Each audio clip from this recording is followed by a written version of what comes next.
আসসালামু আলাইকুম দর্শক, আশা করি সকলেই ভালো আছেন। নিষিদ্ধ ছাত্রলীগ নেতার ছুরিকাঘাতে জামাত নেতা খুন। দর্শক, কি ভয়াবহ ঘটনা দেখুন।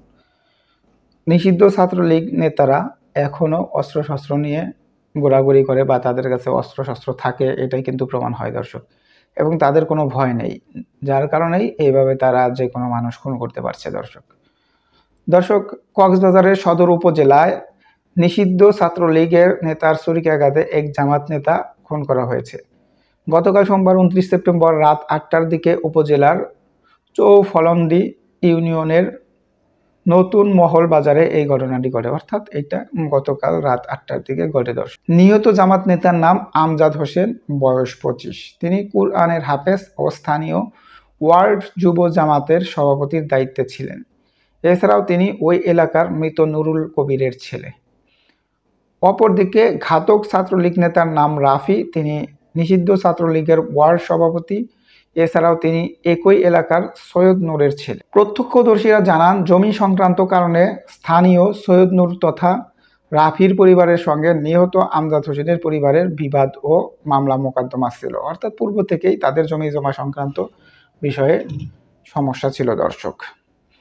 এরই অংশ হিসাবে রাফি ও আরও দুই যুবক মিলে নতুন মহল বাজারে প্রকাশ্য মানুষের মাঝে আমজাদ হোসেনকে উপর্যুপর ছুরিকাঘাত করেন। অর্থাৎ তার সাথে আরও দুইজন সন্ত্রাসী নিয়ে তারা তাকে জনসম্মুখেই হত্যা করেছেন দর্শক। ছুরিকাঘাতে আমজাদের পেটে দুটি এবং পিঠে একটি গভীর ক্ষত হয়। এতে তিনি গুরুতর জখম হন।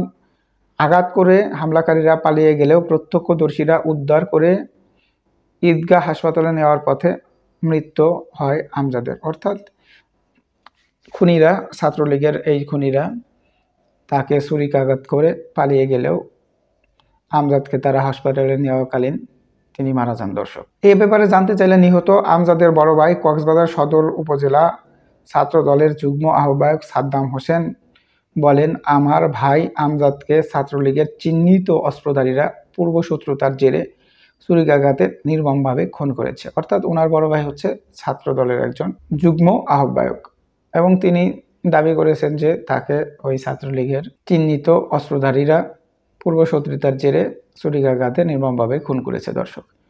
আমি এর বিচার ও খুনিদের ফাঁসি চাই। অর্থাৎ তিনি এর কঠিন বিচার এবং ফাঁসি চেয়েছেন দর্শক। এই যে ছাত্রলীগের কর্মকাণ্ড বা এখন যে অবস্থা দেশে, তার ভিতরে এইভাবে খুন করাটাকে আপনারা কিভাবে দেখছেন?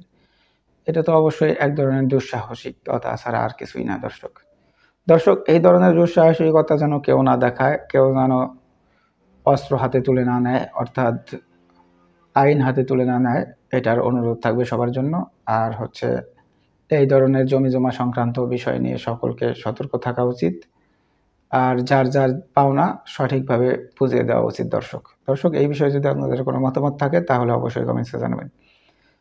ধন্যবাদ সকলকে। আসসালামু আলাইকুম।